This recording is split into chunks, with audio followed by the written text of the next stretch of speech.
Bonjour à tous, merci de suivre Bondoukou TV. Dans notre vidéo d'aujourd'hui, nous allons vous parler de l'origine du conflit israélo-palestinien.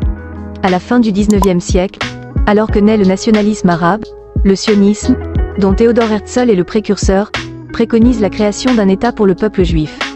Les tendances politiques du mouvement considèrent que la terre d'Israël appartient de droit aux Juifs, la Palestine et l'Eretz Israël, terre promise pour les Juifs. Le Proche-Orient est alors placé sous la domination de l'Empire ottoman, mais l'influence européenne y est forte. Lors de la Première Guerre mondiale, l'Empire ottoman suit l'Allemagne dans le conflit.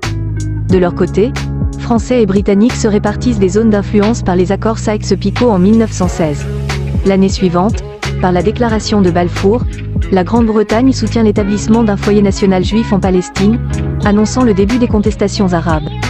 L'Empire ottoman est démantelé après 1918 et la Société des Nations donne des mandats à la France et la Grande-Bretagne pour administrer les territoires proche-orientaux. C'est aux Britanniques qu'échoue la Palestine, mais aucun État juif n'est alors créé. Toutefois, les violences dont sont victimes les Juifs d'Europe dans les années 1930 accentuent les migrations vers la Palestine. La Seconde Guerre mondiale change la donne. Après la capitulation nazie, l'Organisation des Nations Unies prévoit un plan de partage pour la Palestine avec la création d'un État juif, d'un État arabe, ainsi qu'un statut international pour la ville de Jérusalem.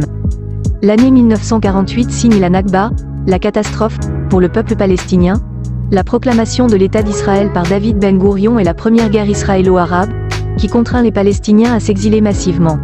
Cet événement marque le début du long conflit israélo-palestinien. Merci d'avoir suivi cette vidéo, à bientôt pour une nouvelle vidéo.